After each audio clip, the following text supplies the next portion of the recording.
Bonjour à tous et soyez les bienvenus dans le journal de la mi-journée. Voici les titres. En Côte d'Ivoire, les obsèques du Premier ministre Ahmed Bakayoko. Début hier de la présentation des condoléances en sa résidence dans la commune de Cocody. Une délégation conduite par le Premier ministre intérimaire Patrick Hachi a exprimé sa compassion à la famille éplorée. Célébration hier de la journée mondiale 2021 des droits des consommateurs en Côte d'Ivoire. Une rencontre organisée dans la commune de Yopougon par la Fédération des réseaux ivoiriens des consommateurs. Thème retenu, lutte contre la pollution plastique. Enfin, l'Organisation mondiale de la santé rassure sur l'efficacité du vaccin britannico-suédois AstraZeneca. Demain, mercredi 17 mars 2021, la Côte d'Ivoire tout entière va rendre hommage à son défunt Premier ministre Ahmed Bakayoko. Cette cérémonie va se dérouler sur l'esplanade du palais présidentiel dans la commune du Plateau. La liste des personnalités civiles et militaires avec Abou Sanogo.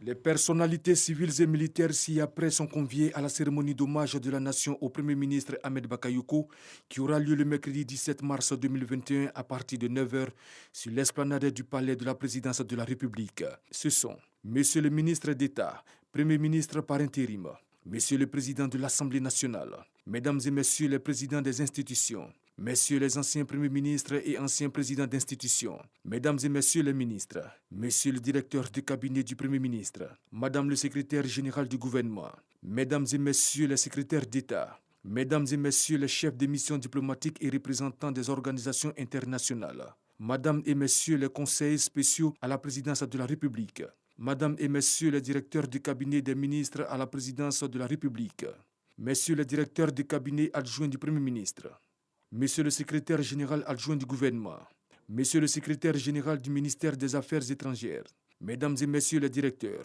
conseillers et conseillers techniques à la présidence de la République, les représentants des bureaux des institutions de la République à raison de 2 représentants par institution, Mesdames et Messieurs les préfets de région, Monsieur le président de l'Académie des sciences, des arts et des cultures d'Afrique et des diasporas, ASCAD, Monsieur le général du corps d'armée, chef d'état-major général des armées, Monsieur le général du corps d'armée, commandant supérieur de la gendarmerie nationale, Monsieur l'administrateur général, directeur général de la police nationale, Monsieur le chef d'état-major particulier du président de la République, Monsieur le directeur général des douanes, Monsieur le directeur général des affaires maritimes et portuaires, Madame la directrice générale des forêts et de la faune, Messieurs les présidents des autorités de régulation, Messieurs les maires du district d'Abidjan, Madame et Messieurs les présidents des universités publiques, Messieurs les présidents des chambres consulaires, Mesdames et Messieurs les présidents des conseils d'administration et directeurs généraux des entreprises publiques et parapubliques,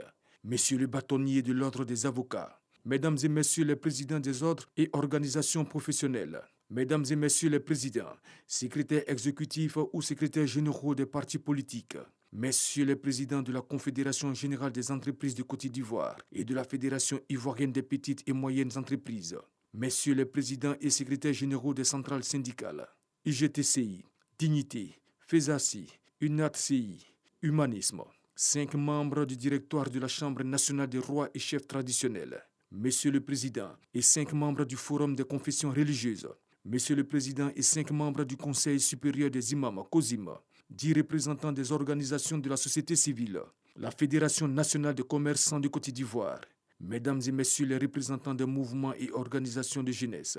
Carte d'accès obligatoire à retirer à la Direction générale du protocole d'État, ministère des Affaires étrangères, le mardi 16 mars 2021 à partir de 7h30. La mise en place sur l'esplanade du palais présidentiel débutera à 7h00 et prendra fin à 8h30, horaire de rigueur. Abidjan, le lundi 15 mars 2021, le directeur général du protocole d'État, Hippolyte Yoboué. Je vous donne à présent lecture de ce communiqué de la Direction générale du protocole d'État. Le programme actualisé des obsèques du Premier ministre Ahmed Bakayoko, décédé le mercredi 10 mars 2021 à Fribourg, en Allemagne, se présente comme suit. Mercredi 17 mars 2021, de 9h à 12h, hommage de la nation.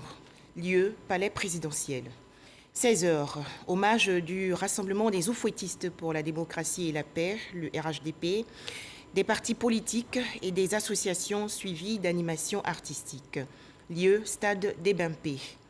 Jeudi 18 mars 2021, de 10h à 13h, levée de corps à Ivosep, suivi du transfert à Séguéla. Vendredi 19 mars 2021, 12h30 à 13h30, prière suivie de la levée de corps à la grande mosquée de Séguéla. 14h30, inhumation dans la stricte intimité familiale. Dimanche 21 mars 2021, 9h à 12h, cérémonie du 7e jour, lieu stade d'Abobo. Le présent programme remplace le précédent, fait à Abidjan le mardi 16 mars 2021, signé le directeur général du protocole d'État, ambassadeur Hippolyte Yeboué. Début hier à 18h de la présentation des condoléances en la résidence du défunt Premier ministre Ahmed Bakayoko à la Riviera, dans la commune de Cocody. Une délégation conjointe du gouvernement et de la présidence de la République, conduite par le Premier ministre intérimaire Patrick Hachi, a exprimé sa compassion et son soutien à la famille éplorée. Abou Sanogo. C'est dans une ambiance lourde que la délégation conjointe de la présidence de la République et du gouvernement, conduite par le Premier ministre par intérim Patrick Hachi, s'est rendue à la résidence du Premier ministre Ahmed Bakayoko pour exprimer sa compassion et toute sa solidarité à sa famille. La délégation a salué la mémoire d'un homme d'État, la disponibilité, le don de soi, le professionnalisme, l'esprit d'ouverture et la grande générosité de l'illustre disparu. La délégation conduite par Patrick Hachi a donc présenté ses condoléances à la famille Bakayoko et aux familles alliées, au Woroba, notamment au Bafing et au Béré en général et le Worodougou en particulier. Les mots ne suffisant pas pour rendre toute l'intense douleur qui étreint toute une nation, et en particulier ceux qui ont été au quotidien les collaborateurs du Premier ministre, que ce soit à la présidence ou dans le gouvernement. Nous sommes avec vous. Nous le serons toujours. La dimension du Premier ministre est un objet inextinguible que nul ne pourra jamais oublier. Le Premier ministre Ahmed Bakayoko, décédé le 10 mars dernier, sera inhumé le vendredi 19 mars prochain à Séguéla, sa terre d'origine, après la prière de 13h, dans la stricte intimité familiale. La jeunesse et les artistes de Côte d'Ivoire également très affectés par le décès du Premier ministre Ahmed Bakayoko. Il se prépare à rendre hommage au défunt chef du gouvernement. Cette cérémonie aura lieu demain, mercredi 17 mars 2021. Au stade olympique Alassane Ouattara d'Ebimpé. Une conférence de presse a donné hier les détails de cette rencontre. Moussa Konaté. Il était un modèle pour la jeunesse et un soutien pour le monde culturel. Ahmed Bakayoko aura marqué les esprits de par sa proximité et sa générosité. La jeunesse et les artistes vont lui rendre hommage ce mercredi au stade d'Ebimpé à Anyama. C'est pour nous l'occasion de lui témoigner notre amour et de lui rendre le peu du trop qu'il nous a donné. Car c'est un grand mécène de la culture ivoirienne. C'est aussi un père des artistes ivoiriens. Et il ne pouvait pas nous dire au revoir sans que nous nous manifestions. Et je pense que ce mercredi sera l'occasion pour tous les artistes de Côte d'Ivoire de lui témoigner leur amitié. Nous avons une soixantaine d'artistes locaux et nous avons des artistes qui viennent donc de l'international. Nous avons Kofi Olomide, nous avons Tadjou, nous avons Maître James, nous avons Végétouine, nous avons Fanny Poupa et nous avons l'artiste Siki Diabaté. Bien évidemment, quelqu'un comme Youssou N'Dour, qui est frappé par un deuil qui ne pourra pas venir, mais va essayer d'intervenir depuis donc, le Sénégal. Et nous attendons donc dans les prochaines heures les autres confirmations d'artistes qui confirment leur présence. Ce grand rendez-vous de reconnaissance au chef du gouvernement sera aussi marqué par la présence de l'ensemble de la classe politique ivoirienne. Il y aura des interventions de la classe politique. Il n'y aura pas que le RHDP qui va s'exprimer. Il y aura donc les partis frères, quelques membres de la société civile. Cette cérémonie du mercredi après-midi doit être le couronnement de ce qu'il a entrepris à travers le dialogue politique. C'est pour cela que l'intervention des hommes politiques et de la société civile doit traduire son engagement pour le dialogue politique. La jeunesse est donc attendue mercredi au stade de Bempi à Anyama pour un adieu mémorable au Golden Boy, le Premier ministre Ahmed Bakayoko. Séguéla, dans le nord-ouest du pays, salue la mémoire du Premier ministre Ahmed Bakayoko, décédé le 10 mars dernier. Des milliers d'écoliers, de collégiens et de lycéens ont rappelé la générosité et les bienfaits du défunt Premier ministre Ahmed Bakayoko. Ils sont au micro de Soro Corona de RTI Bouaké. Ils sont venus de toutes les écoles publiques et privées de la commune de Séguéla. À travers cette mobilisation, les écoliers et élèves ont rendu à leur manière un hommage digne au Premier ministre Ahmed Bakayoko. Les différents délégués sont revenus sur toutes les actions sociales et principalement celles posées à l'endroit de la famille éducative de Séguéla. Hélas, l'évidence est bien présente et les faits têtus. Encore difficile à accepter. Sache que nous garderons de toi le souvenir d'un concurrent exemplaire et dynamique. Nous garderons à jamais de toi cette image indélébile d'humanisme, de partage et de solidarité que tu as su cultiver en chacun de nous. N'est-ce pas toi, Papa Ahmed Bakayoko, qui nous a transportés, nourris, logés, scolarisés gracieusement? N'as-tu pas permis à nous, filles du Morotougou, d'aspirer à un avenir radieux?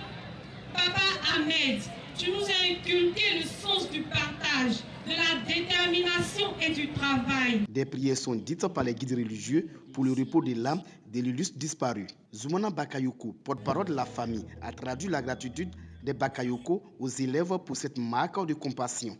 Dieu a décidé dans la vie d'Ahmed 56 ans, 2 jours.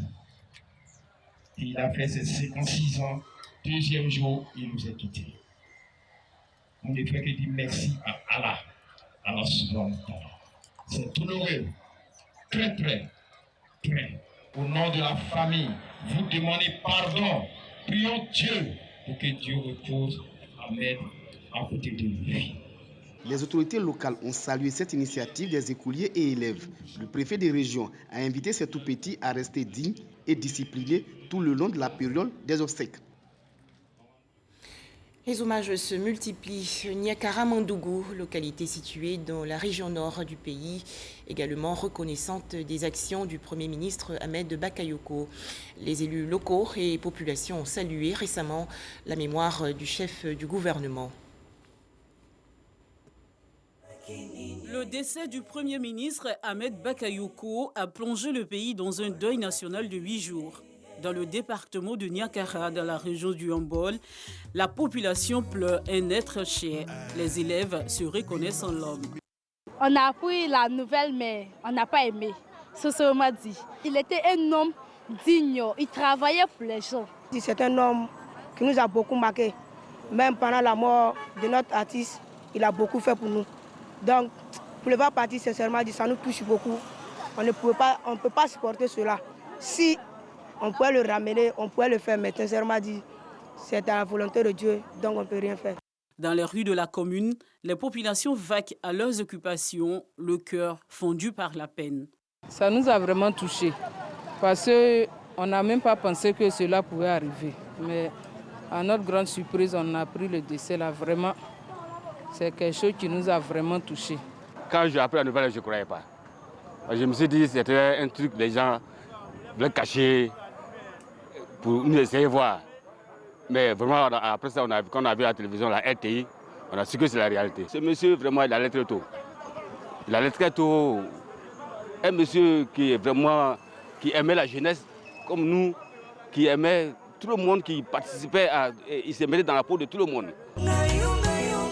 Douleur qui secoue également le monde politique.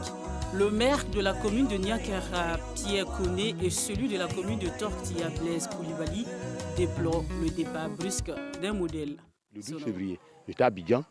Je lui ai déposé un courrier pour lui retracer les difficultés que nous vivions ici. Et j'avais espoir que cela puisse répondre parce que c'était un homme de vigueur, un homme pragmatique qui répondait aux besoins des populations. Voilà. Mais malheureusement, là, ce décès est venu tout compromettre. Très déçus nous sommes. Je ne sais pas s'il y a un mot plus fort là-dessus. Sinon, vraiment, nous sommes abattus. C'était un vrai pionnier dans plusieurs domaines. En politique, c'était un dinosaure. C'est une énorme perte pour le pays. Et je pense que tout ce que Dieu fait est bon. Mais il est celui qui saura apaiser nos douleurs. Le Premier ministre Ahmed Bakayoko sera inhumé ce vendredi 19 mars à Séguéla, son village. L'homme aura marqué les Ivoiriens et toute l'Afrique entière. Rappelons qu'un deuil national de 8 jours du 12 au 19 mars prochain a été décrété dans tout le pays en mémoire du Premier ministre Ahmed Bakayoko. Autre actualité nationale, San Pedro, dans la région sud-ouest du pays, bientôt une ville moderne, verte et intelligente. Pour marquer cet objectif, des recommandations ont été faites par des experts nationaux et internationaux. Ils ont préparé un atelier organisé par le ministère de la Ville dans le cadre de la politique de transformation et de modernisation des villes de l'intérieur du pays. Le point, Sam Conan. San Pedro, une ville voulue, pensée et créée par Félix Houphouët-Boigny, avec un schéma directeur bien précis. L'ARSO, Autorité pour l'aménagement du Sud-Ouest, était chargée de la mise en œuvre. Depuis sa disparition, la ville balnéaire et portuaire a connu une explosion dans tous les sens, avec une urbanisation non contrôlée. Conséquence, des constructions anarchiques, une ville rouge du fait de la poussière et un lac constamment agressé. Le ministère de la Ville, chargé de transformer les villes qui ont connu une urbanisation mal maîtrisée, veut mettre de l'ordre et faire de San Pedro une ville verte et moderne. Mais avant, des ateliers avec des experts venus d'Afrique et d'Europe pour faire l'état des lieux et proposer des solutions qui se dégagent en 3 priorités. La première, c'est évidemment l'activité économique.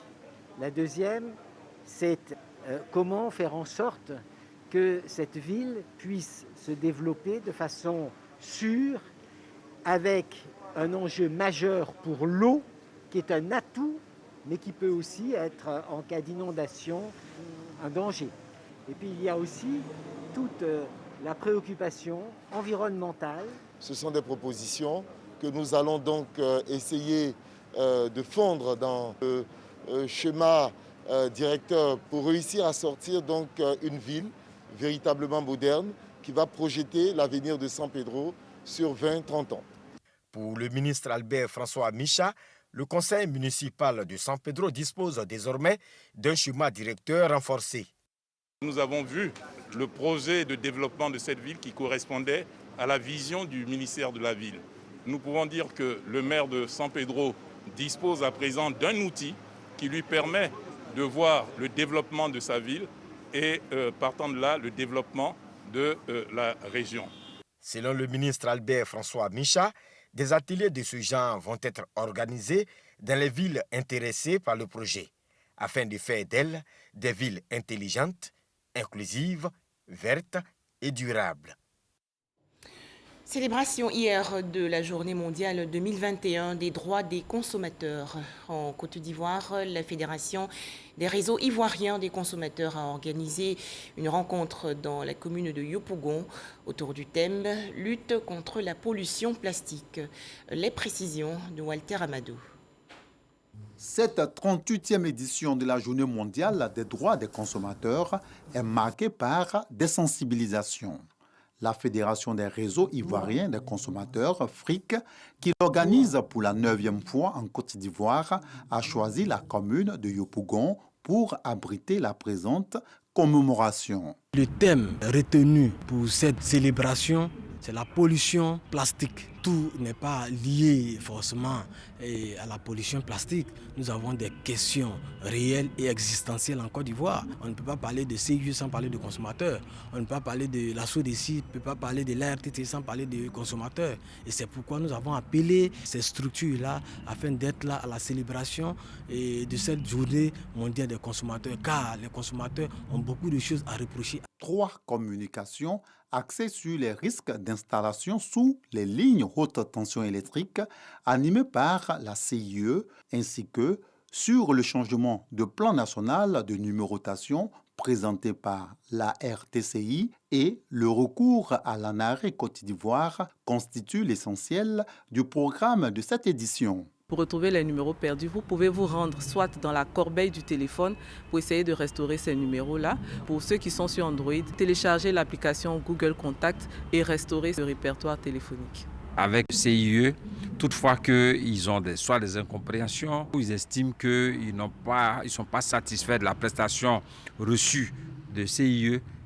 ils peuvent recourir gratuitement à l'ANARECI à travers différents canaux, notamment le 1393 qui est le numéro vert que nous mettons à leur disposition. Des communications qu'ont édifié les consommateurs participants. On nous demande aujourd'hui de rester à distance ces lignes de tension parce qu'elles sont très dangereuses, que ça produit du feu. Ça entraîne aussi d'autres maladies même sur l'homme et tout ça. Donc dans l'ensemble, si nous partons vraiment satisfaits. L'Association internationale des consommateurs a initié depuis 1983 la Journée mondiale des droits des consommateurs afin de rappeler à tous l'importance de la protection des consommateurs.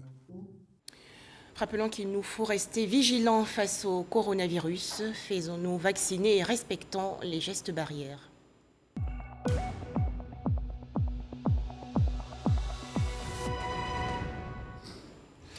En Côte d'Ivoire, 255 nouveaux cas de coronavirus enregistrés hier par le ministère de la Santé et de l'Hygiène publique. Le pays compte actuellement 37 908 cas confirmés de coronavirus, 34 616 personnes guéries, 213 décès et 3 079 cas actifs. Le ministère de la Santé et de l'Hygiène publique invite les populations à se faire vacciner et à intensifier les gestes barrières contre le coronavirus. Cette fillette bénéficie désormais de soins médicaux appropriés, une initiative de l'organisation non gouvernementale Children's Hope. La petite Marie-Eva, souffrant d'une malformation, s'est rendue aux États-Unis où elle a pu être soulagée. Les explications de Astou Touré. Marie-Eva regagne sa famille biologique après 18 mois passés aux États-Unis. La petite Marie-Eva était victime d'une malformation des membres inférieurs. Grâce aux bonnes volontés et l'ONG Children Hope Côte d'Ivoire, elle a pu bénéficier de soins médicaux. Pour réussir cette action humanitaire, l'hôpital américain pour enfants leur a ouvert ses portes. D'éminents chirurgiens américains et une famille d'accueil ont pu redonner le sourire à la petite Marie-Eva. À son accueil à l'aéroport Félix Houphouët-Boigny d'Abidjan, c'est une mère totalement émue et inconsolable qui retrouve son enfant. L'organisation Children Hope Côte d'Ivoire entend renforcer ses liens de partenariat avec les organismes américains. En dépit de la pandémie de Covid-19 qui sévit en ce moment dans le monde entier, l'ONG Children Hope Côte d'Ivoire a pu ramener au pays son 137e sourire. Un centre de santé pour Gadouan, localité située dans le centre-ouest du pays. Cet établissement sanitaire a été construit par une coopérative de café et de cacao.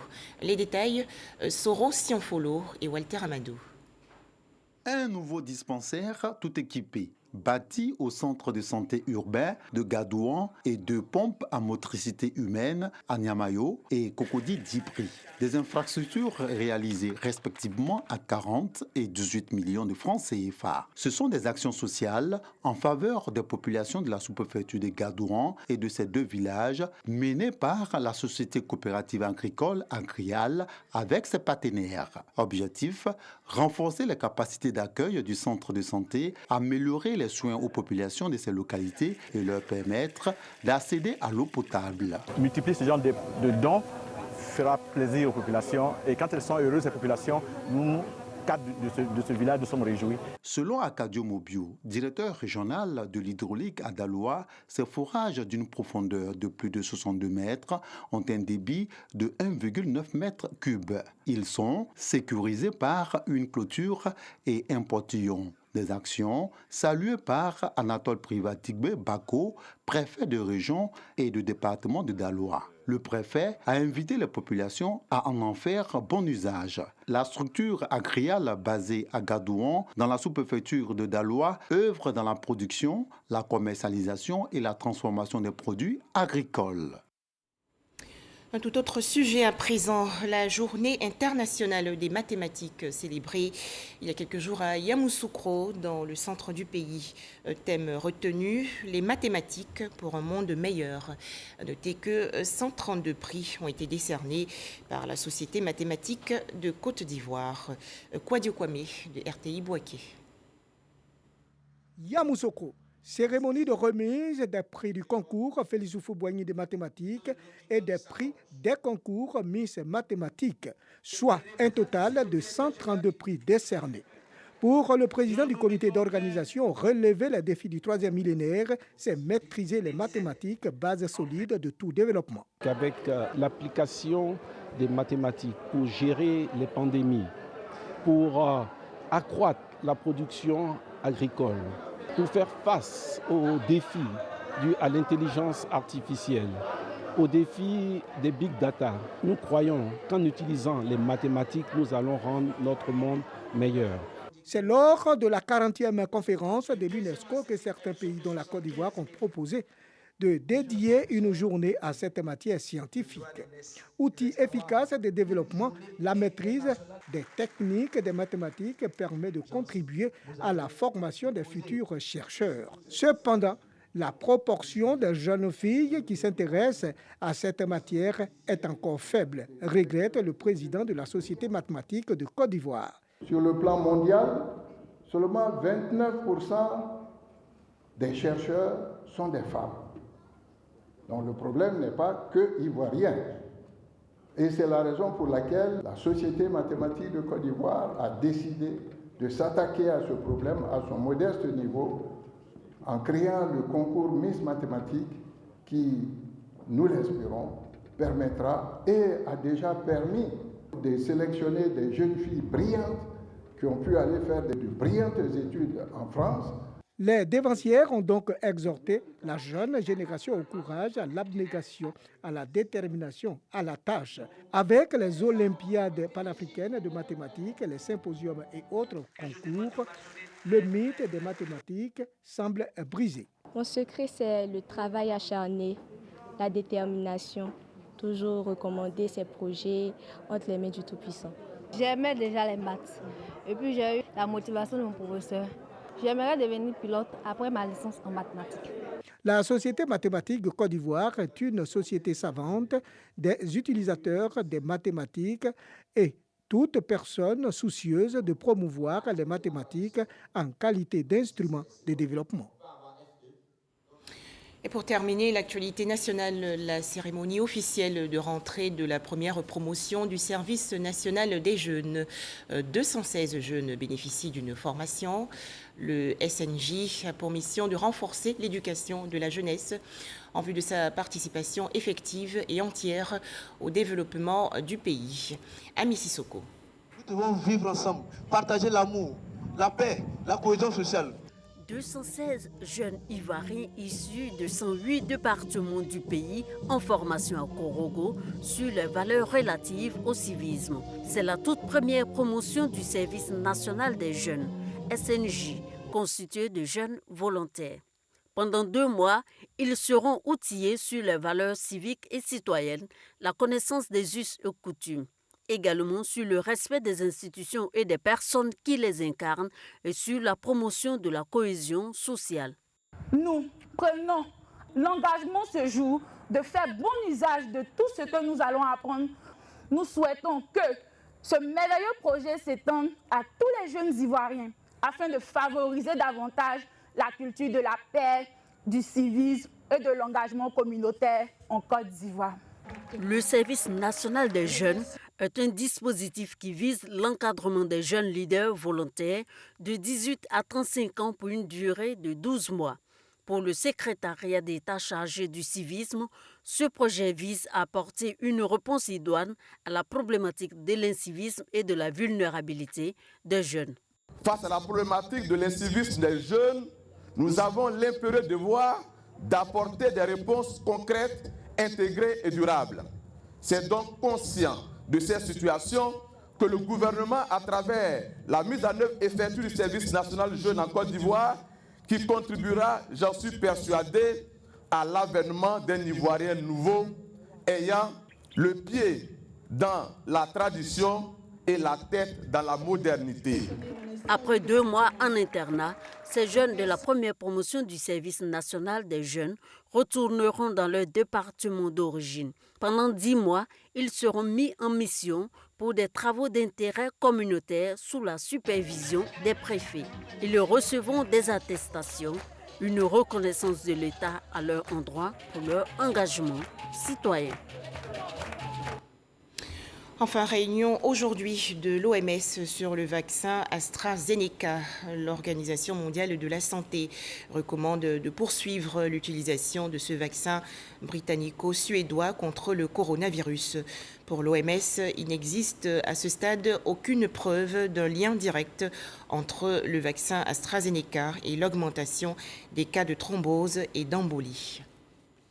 Voilà, ce journal touche à sa fin. Merci de nous avoir suivis.